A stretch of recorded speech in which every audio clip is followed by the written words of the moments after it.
Hi guys, it's Carol and the dogs. How are ya? Casey is in the place where she gets her allergy shots. So I just thought I'd show you what the sky looks like here today. It's pretty warm. It is, well, I'll have to look and see what the temperature is. I was watching Nona Grace. I'll put her channel name up here. Nona Grace is a wonderful lady. She lives in Western New York, not in New York City. She raises chickens. She and her husband Jim ride motorcycles. They go camping. Jim does lots of things around their property. They have property out kind of in the country, and he's got something going all the time. Anyway, I really like Nona Grace. I don't know how old she is, but I'm going to say 60, but I'm not real sure. She's an interesting lady. Y'all might want to go over and visit with Nona Grace. But anyway, I was watching Nona Grace last night, and she said that it never gets up to 90 where she lives. And I thought, oh my gosh, I'd enjoy your summers. I looked up last night to tell her in the comments. In 2022, Amarillo had 20 days in the summer over 100 degrees, either 100 or over. I've told you that I live 15 miles from Paladura Canyon. Paladura Canyon is the second largest canyon in the country, and it's beautiful down there. It's rugged, and my nose itches now. We've got the windows open. Down at the bottom of the canyon, it's always a lot hotter than on the rim of the canyon. I had something looked up, and it's probably on this phone. I'll look it up and I'll read that to you and stick it in here. Hang on. Okay. The canyon at its deepest point is like 800 feet deep. Here is a little thing from our news station. Emergency rescues have occurred every day since last Wednesday in Paladura Canyon State Park in relation to high heat risk. They warn people about the heat, but we have tourists from all over and they don't get it, I guess. A 17-year-old hiker even died on Tuesday afternoon. We have people die every summer in Paladura Canyon from the heat. Now that summer has begun, the majority of emergency rescues in the canyon area are usually heat-related. Local agencies like the Canyon Fire Department, Texas Park and Wildlife, Rental County Fire Department, and blah, blah, blah. Well, I cut off that part. I took pictures on this phone. Sorry. Anyway, 90% of their rescues in the summer are always heat-related hikers on the Lighthouse Trail. They close the hiking trails between 11 a.m. and 5 p.m. because that's when they're so hot. They don't want you on the hiking trails. This occurs later. Okay, when you're at the rim of the canyon, it's about 10 degrees cooler up here. You get 10 degrees hotter when you get to the bottom, but that's not even really the worst part about it. The canyon floor actually got incredibly hot just the other day, last Wednesday. It got to 140 degrees ground temperature, says Thomas Malone, Assistant Superintendent of Paladura Canyon Park. Heat in the Texas Panhandle, you have to take it serious because heat stroke kills you. You have to drink lots and lots and lots of water. I had our 10-day forecast pulled up. Let me see if I can find it. Hang on. Okay, here's our temperature for right now. It's 91 degrees.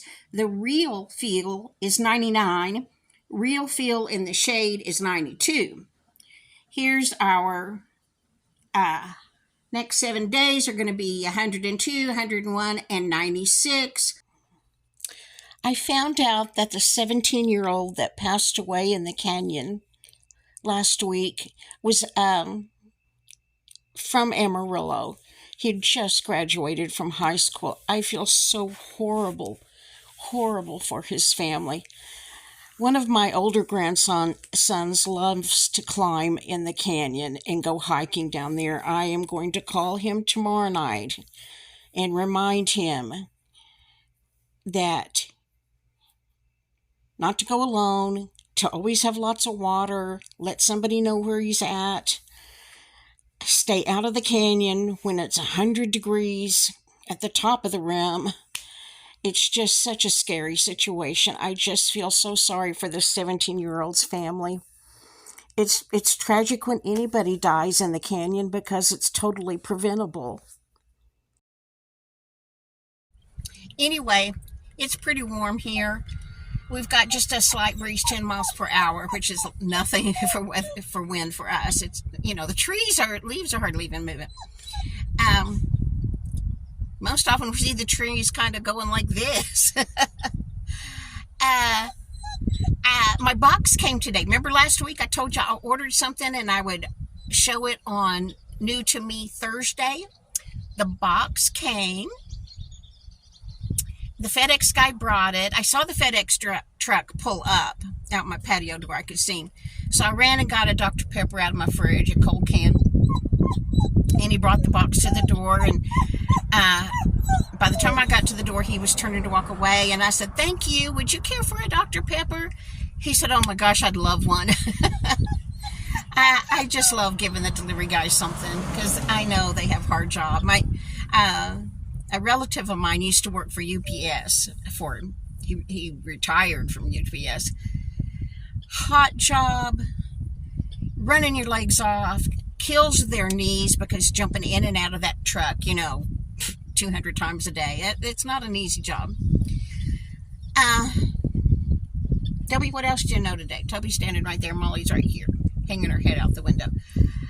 Oh, let me tell you about my night. I live in an apartment, and so there are people around me. We have smoke. It's not smoke detectors, it's heat detectors, I believe, because when I turn my oven to 400 degrees, the smoke detectors go off and nothing is smoking. It's whatever kind of detectors we have. When they go off, like when the oven is at 400 degrees, it terrifies Toby. The noise hurts their ears. They all start howling and making a lot of noise and running around like crazy and hiding. And the dogs hate that thing when it goes off. And then once a year, the fire department comes out and they have to test them. I think it's just once a year. They test every smoke detector in every apartment, in every building. No, that's not true. They don't come inside your apartment. They do the outside ones. Like there's one right outside my door outside. They test those, and those things are loud enough to wake the dead. Sometimes the maintenance man comes in and checks the inside ones.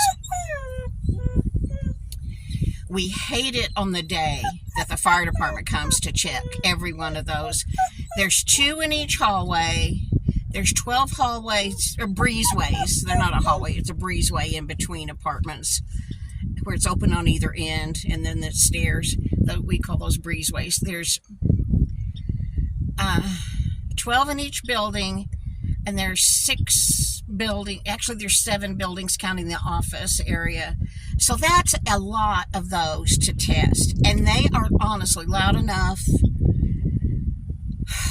to hear all over the place. And so they do one, 12, and there's 6 buildings, that's 72. And then how many ever they have in the office. They do them one at a time, go to get the dogs settled down. They get to the next one all over again. Get the dogs settled down. It's horrible. It's horrible. It's loud and it's awful. But we're glad that they are there for our safety. But anyway, the ones in my apartment, I've got 3 in my apartment, and they're not only battery powered, but they're hardwired into the electrical system. When the batteries are starting to drain, get old, they start to chirp. Sort of like a loud bird. Yours probably do too. You probably know exactly what I'm talking about. Ours get louder and louder the longer you let it just chirp. The first time it happened, I had never experienced this before. I don't know if these are different than what I've ever had before or what, but the first time it ever happened, I lived on the second floor, and it started chirping and chirping, and I didn't know what to do. I didn't know what it was. And I mean, I knew it was the detector, but I didn't know why or what to do about it. And so because of my hearing, I wasn't even sure if it was coming from my apartment because, you know, I'm hearing impaired and I can't tell what directions things are coming from, but I knew the dogs were going crazy. And so I opened my patio door and looked out, and there were people on their patios across from me looking at me. They knew it was coming from my apartment. And it was a weekend.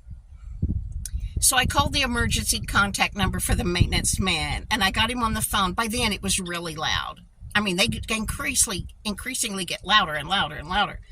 By the time I got him on the phone, I said, Chris, I've got trouble. He said, I can hear it. I'll be right there. He happened to be at a store real close to me, and he got there in just a little bit.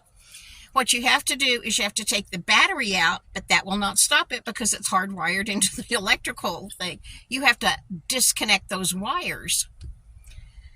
I would not have had a clue how to do it if he hadn't come and showed me that time. Well, last night at 12:32 a.m., I had one start chirping. And it didn't wake me up, but Toby heard it and he was going crazy and that woke me up. And so I couldn't tell which of the three it was because of my hearing problem. And so I was standing under each one waiting for it to chirp again to see if I thought it was that one. I could not tell. And Molly was scratching on my legs like this because it scared her with her little sharp toenails. Toby was running around like crazy. Then he decided to hide. Molly decided to hide. Finally, I didn't know what to do because I didn't know which one it was. And I didn't remember how to unplug it.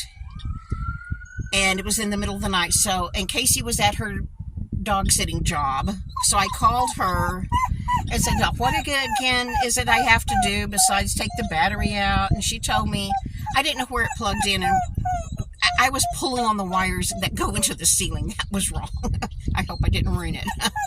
I just didn't know. But the bottom part of the round thing, the bottom part, you can pull it down, and then you can open the little door and get the battery out. Well, where the wires go into that part, it plugs in down there, and you can disconnect it and pull that bottom thing out. And I'm still dizzy a lot, you know, and my balance is awful. I don't like to climb. I got my step stool, climbed on one, got the battery out, got it unplugged,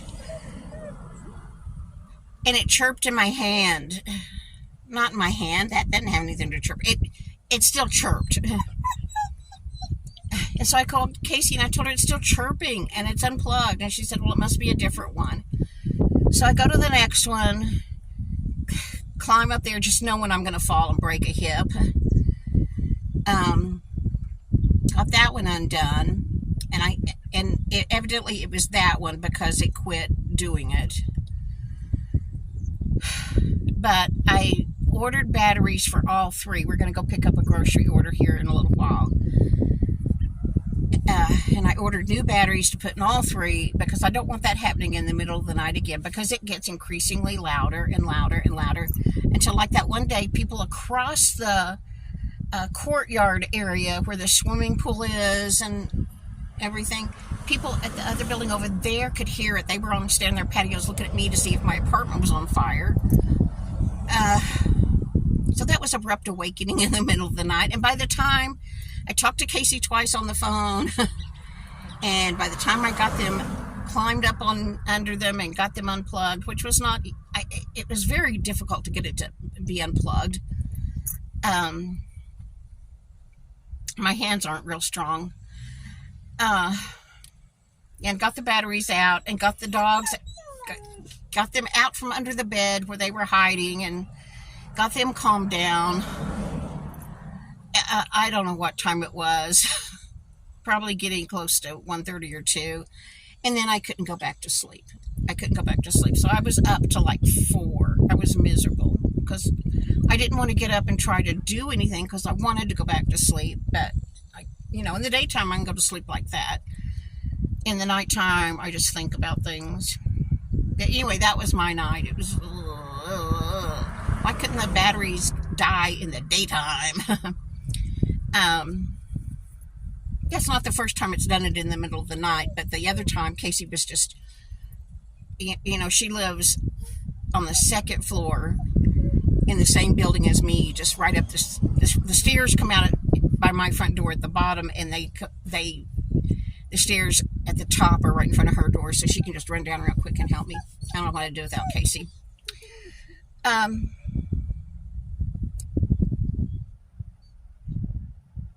The kids are going to come tomorrow, and they're going to open the box. I can't show you till Thursday because I need to have that for my something new to me on Thursday.